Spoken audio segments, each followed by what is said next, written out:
Welcome back to another technical deep dive here in the debug zone. Today we're tackling a big question and breaking it down with insights from other users. Hopefully this clears up some misconceptions and helps you get the answer you need.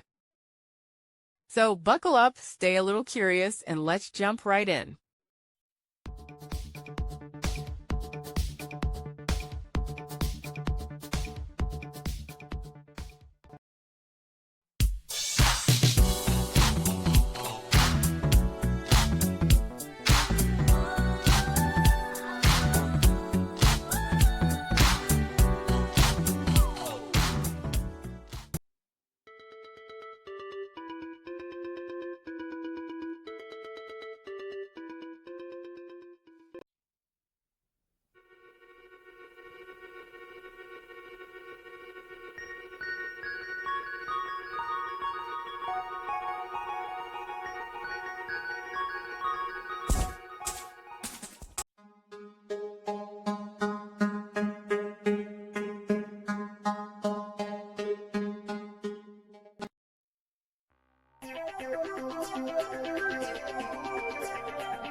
And that's a wrap.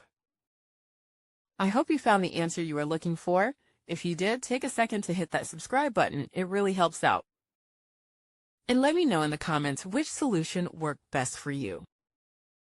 See you next time in the debug zone.